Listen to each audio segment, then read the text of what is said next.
Hi hello ನಮಸ್ಕಾರ ಎಲ್ಲರೂ ಹೇಗಿದ್ದೀರಾ? Welcome back to my YouTube channel. ಇನ್ನು ಯಾರೆಲ್ಲ ನನ್ನ ಚಾನಲ್ಗೆ ಸಬ್ಸ್ಕ್ರೈಬ್ ಮಾಡಿಲ್ಲ ಸಬ್ಸ್ಕ್ರೈಬ್ ಮಾಡಿ, ಹಾಗೆ ಬೆಲ್ ಐಕನ್ ಕೂಡ ಕ್ಲಿಕ್ ಮಾಡಿ. ಕ್ಲಿಕ್ ಮಾಡೋದ್ರಿಂದ ನಾನು ಮಾಡೋ ಪ್ರತಿ ವಿಡಿಯೋನೂ ಫಸ್ಟ್ ನೋಟಿಫಿಕೇಷನ್ ನಿಮಗೆ ಬರುತ್ತೆ.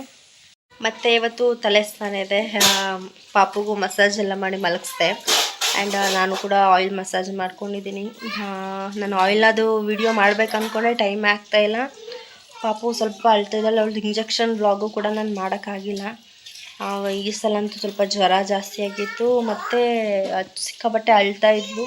ಅದಕ್ಕೆ ವಿಡಿಯೋನೇ ಮಾಡಲಿಲ್ಲ ನಾನು. ಸರಿ ಅಂತ ಹೇಳಿ ನೀವು ನನ್ನ ಹಸ್ಬೆಂಡ್ ತಲೆಕಾಲು ತಂದು ಕೊಟ್ಟಿದ್ದಾರೆ, ಅದು ಅಡುಗೆ ಮಾಡ್ತಾರೆ ನಮ್ಮಮ್ಮ. ಸ್ನಾನ ಮಾಡಬೇಕು. ನಾನು ತಿಂಡಿ ಆಗಿದೆ, ಇವತ್ತು ಲೇಟ್ ಸ್ನಾನ. ಸ್ನಾನ ಮುಗಿಸಿ ಸ್ವಲ್ಪ ಹೊತ್ತು ರೆಸ್ಟ್ ಮಾಡಬೇಕು.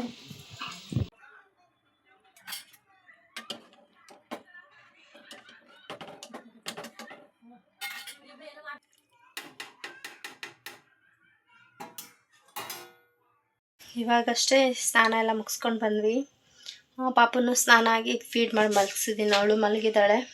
ನಾನು ಇವಾಗ ಊಟ ಮಾಡಬೇಕು. ಅಮ್ಮ ತಲೆಕಾಲು ಸಾಂಬಾರು ಮಾಡಿ ಕಾಲು ಸೋಪ್ ಮಾಡಿದ್ದಾರೆ. ಊಟ ಮುಗಿಸಿ ಒಂದು 1 ಅವರು ಇಲ್ಲ 1.5 ಅವರ್ ಆದರೂ ಸ್ವಲ್ಪ ನಿದ್ದೆ ಮಾಡ್ತೀನಿ. ನೈಟು ಸರಿಯಾಗಿ ನಿದ್ದೆ ಇಲ್ಲ, ಡಾರ್ಕ್ ಸರ್ಕಲ್ಸ್ ಎಲ್ಲ ಬಂದ್ಬಿಟ್ಟಿದೆ. ಇವಾಗ ಸ್ವಲ್ಪ ಮಲಗಿದೆದ್ದು. ಆ್ಯಂಡ್ ಅವಳಿಗೆ ಫೋಟೋಶೂಟ್ ಕೂಡ ಐತೆ ಇವತ್ತು. ನಾನು ಆ್ಯಕ್ಚುಲಿ ಅವಳಿಗೆ 27ಗೆ 3 ತಿಂಗಳು ಆಗಿದೆ. ಆದರೆ ನಾವು ಅವಳಿಗೆ ಫೋಟೋ ಒಂದು 3 ಡೇಸ್ 2 ಡೇಸ್ ಆದಮೇಲೆ ಫೋಟೋ ತೆಗಿಯೋಕ್ಕಾಗೋದು. ಯಾಕಂದರೆ ನನಗೆ ನಿದ್ದೆ ಸರಿಯಾಗಿರಲ್ವಲ್ಲ, ಒಂಥರ ಅನ್ಕಂಫರ್ಟಬಲ್ ಅನಿಸುತ್ತೆ ಆ್ಯಂಡ್ ಟಯರ್ಡ್ನೆಸ್ ಇರುತ್ತೆ. ಅದರಿಂದ ನನಗೆ ಯಾವಾಗ ಆರಾಮ್ ಅನಿಸುತ್ತೆ ಹೇಳಿ ಆವಾಗ ನಾನು ಫೋಟೋಶೂಟ್ ಮಾಡ್ತೀನಿ ಅವಳಿಗೆ. ಇವತ್ತು ನೋಡಬೇಕು, ಸಂಜೆ ಮಾಡ್ತೀನಿ. ಇವಾಗ ಮಧ್ಯಾಹ್ನ ಅಲ್ವಾ, ಚೆನ್ನಾಗಿ ರೆಸ್ಟ್ ಮಾಡಿ ಸಂಜೆ ಎದ್ದು ಕಾಫಿಗಿಂತ ಮುಂಚೆನೇ ಮಾಡಿಬಿಡ್ತೀನಿ. ಯಾಕಂದರೆ ಸ್ವಲ್ಪ ಜಾಸ್ತಿ ಸಂಜೆ ಆದರೆ ಬೆಳಕೆಲ್ಲ ಕಮ್ಮಿ ಆಗುತ್ತೆ, ಅವಾಗ ಚೆನ್ನಾಗಿ ಕಾಣಿಸಲ್ಲ ಫೋಟೋ.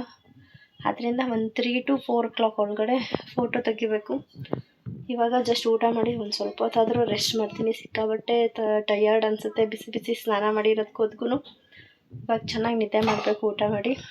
ಇವಾಗ ಸಂಜೆ ಫೋಟೋಶೂಟಿಗೆ ರೆಡಿ ಮಾಡೋಣ ಅಂತೇಳಿ ರೆಡಿ ಮಾಡ್ತಾಯಿದ್ದೆ. ಪಾಪು ಇನ್ನೂ ಮಲಗಿದ್ದಾಳೆ.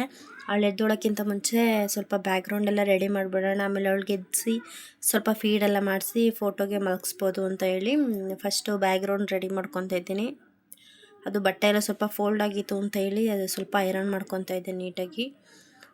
ಮತ್ತು ಇವತ್ತು ನಾನು ರೆಡ್ ಕಲರ್ ಥೀಮಲ್ಲಿ ತೊಗೊಂಡಿರೋದ್ರಿಂದ ನಾನು ದಾಳಿಂಬೆ ತೊಗೊಂಡಿದ್ದೀನಿ. ಆದರೂ ಅದು ಡಾರ್ಕ್ ವೈನ್ ಕಲರ್ ಬಂತು ದಾಳಿಂಬೆ, ಬಟ್ ಫೋಟೋಗೆ ಸಿಕ್ಕಾಪಟ್ಟೆ ಸಖತ್ತಾಗಿ ಕಾಣಿಸ್ತಾ ಇತ್ತು ಆ್ಯಂಡ್ ಚೆನ್ನಾಗಿ ಬಂತು ಫೋಟೋಸ್ ಎಲ್ಲ. ಆ್ಯಂಡ್ ನಾನು ಒಂದು 3-4 ದಾಳಿಂಬೆ ಬಿಡಿಸಿಟ್ಕೊಂಡಿದ್ದೆ, ಚೆನ್ನಾಗಿ ಸ್ವಲ್ಪ ದಪ್ಪಗೆ ಹಾಕೋಣ ಅಂತೇಳಿ 3 ಚೆನ್ನಾಗಿ ಕಾಣಿಸ್ಲಿ ಅಂತ. ಆ್ಯಂಡ್ ತುಂಬ ಚೆನ್ನಾಗಿ ಬಂದಿತ್ತು. ಆ್ಯಂಡ್ ಅವಳು ತುಂಬ ಚೆನ್ನಾಗಿ ಪೋಸ್ ಕೊಟ್ಟಳು. ನನ್ನ ಮಗಳು ತುಂಬ ಚೆನ್ನಾಗಿ ಸಿಕ್ತು ಫೋಟೋಸು. ಆ್ಯಂಡ್ ನನ್ನ ಫಸ್ಟ್ ಮಗಳದಂತೂ 1 ತಿಂಗಳು ಫೋಟೋಸ್ ಚೆನ್ನಾಗಿ ಬಂದಿಲ್ಲ, ಯಾವಾಗಲೂ ಅಳ್ತಾ ಇದ್ಲು. ಇವಳೆಲ್ಲ ಚೆನ್ನಾಗಿ ಮಲ್ಕೋತಾಳೆ, ಕೈಕಾಲು ಸ್ವಲ್ಪ ಆಡಿಸ್ತಾಳೆ ಅನ್ನೋದು ಬಿಟ್ಟರೆ ಪೋಸ್ ಚೆನ್ನಾಗಿ ಕೊಡ್ತಾಳೆ ಇವಳು. ಆ್ಯಂಡ್ ಫೋಟೋಸ್ ತುಂಬ ಚೆನ್ನಾಗಿ ಬಂದಿದೆ. ಆಮೇಲೆ ಒಂದು 4-5 ಫೋಟೋ ಚೆನ್ನಾಗಿರೋದು ಸೆಲೆಕ್ಟ್ ಮಾಡಿ ಇಟ್ಕೊಂಡೆ. ಮತ್ತು ಇವಾಗ ನಾನು ಸ್ಪೈಸಿ ಕಬಾಬ್ನ ರೆಸಿಪಿ ತೋರಿಸ್ತಾ ಇದ್ದೀನಿ. ಇದು ನಾವು ಬ್ಯಾಡಗೆ ಮೆಣಸಿನ್ಕಾಯಿ ಮತ್ತು ನಾರ್ಮಲ್ ಒಣಮೆಣ್ಸಿನ್ಕಾಯಿನ ನೀರಲ್ಲಿ ಸ್ವಲ್ಪ ಬೇಯಿಸ್ಕೊಂಡು ಅದನ್ನು ಪೇಸ್ಟ್ ಮಾಡ್ಕೊಂಡಿದ್ದೀನಿ. ಪೇಸ್ಟ್ ಮಾಡ್ಕೊಂಡು ಅದಕ್ಕೆ ಸ್ವಲ್ಪ ಶುಂಠಿ ಬೆಳ್ಳುಳ್ಳಿ ಪೇಸ್ಟು, ಸ್ವಲ್ಪ ಉಪ್ಪು ಆ್ಯಂಡ್ ಕಬಾಬ್ ಪೌಡರು, ಸ್ವಲ್ಪ ಮೊಟ್ಟೆ, ಒಂದು ಸ್ವಲ್ಪ ನಿಂಬೆ ರಸ ಹಾಕಿ ಮಿಕ್ಸ್ ಮಾಡ್ಕೊತೀನಿ. ಚೆನ್ನಾಗಿ ಮಿಕ್ಸ್ ಆದಮೇಲೆ ಚಿಕನ್ ಹಾಕಿ ಚೆನ್ನಾಗಿ ಮಿಕ್ಸ್ ಮಾಡಿಕೊಂಡು ಆ್ಯಂಡ್ ಅದಕ್ಕೆ ಸ್ವಲ್ಪ ಕಾರ್ನ್ಫ್ಲವರ್ ಹಾಕಬೇಕು, ಕ್ರಿಸ್ಪಿ ಬರುತ್ತೆ ಕಬಾಬು. ತುಂಬ ಸ್ಪೈಸಿಯಾಗಿ ಇಷ್ಟಪಡೋರಿಗೆ ತುಂಬ ಇಷ್ಟ ಆಗುತ್ತೆ. ಅದನ್ನ ಒಂದು 1/2 an hour ನೆನೆಯಾಗಿಬಿಟ್ಟು ಆಮೇಲೆ ಸ್ವಲ್ಪ ಎಣ್ಣೆಗೆ ಹಾಕ್ಕೊಂಡು ಡೀಪ್ ಫ್ರೈ ಮಾಡಿದರೆ ತುಂಬ ಕ್ರಿಸ್ಪಿಯಾಗಿ ಆ್ಯಂಡ್ ಸ್ಪೈಸಿಯಾಗಿರೋ ಕಬಾಬ್ ರೆಡಿ ಆಗುತ್ತೆ. ತುಂಬ ಟೇಸ್ಟಿಯಾಗಿತ್ತು, ಮಿಸ್ ಮಾಡದೆ ಟ್ರೈ ಮಾಡಿ. ಪಾಪದ್ದು ಫೋಟೋ ಕೂಡ ತೆಗ್ದಾಯಿತು ಆ್ಯಂಡ್ ಟೇಸ್ಟಿಯಾಗಿರೋ ಕಬಾಬ್ ಕೂಡ ತಿಂದಾಯಿತು. ಆ್ಯಂಡ್ ಇವಾಗ ಲೈಟಾಗಿ ಕಾಫಿ ಕುಡಿಯೋಣ, ಸಂಜೆ ಆಯಿತು ಅಂತೇಳಿ ಕಾಫಿ ಮಾಡ್ಕೊಂಡು ಕುಡಿತಾ ಇದ್ದೆ. ಆ್ಯಂಡ್ ಆ ಕಬಾಬ್ ರೆಸಿಪಿನ ಮಿಸ್ ಮಾಡದೆ ಟ್ರೈ ಮಾಡಿ. ಸದ್ಯಕ್ಕೆ ನಾನು ಈ ವಿಡಿಯೋನ ಇಲ್ಲಿಗೆ ಎಂಡ್ ಮಾಡ್ತಾಯಿದ್ದೀನಿ. ಈ ವಿಡಿಯೋ ಯಾರಿಗೆಲ್ಲ ಇಷ್ಟ ಆಯಿತು ಲೈಕ್ ಮಾಡಿ, ಶೇರ್ ಮಾಡಿ ಆ್ಯಂಡ್ ಸಬ್ಸ್ಕ್ರೈಬ್ ಮಾಡಿ. ಆ್ಯಂಡ್ ಇನ್ನೊಂದು ಹೊಸ ವ್ಲಾಗ್ ಜೊತೆ ನಿಮ್ಮ ಮುಂದೆ ಬರ್ತೀನಿ. ಅಲ್ಲಿ ತನಕ thank you for watching my videos. Bye.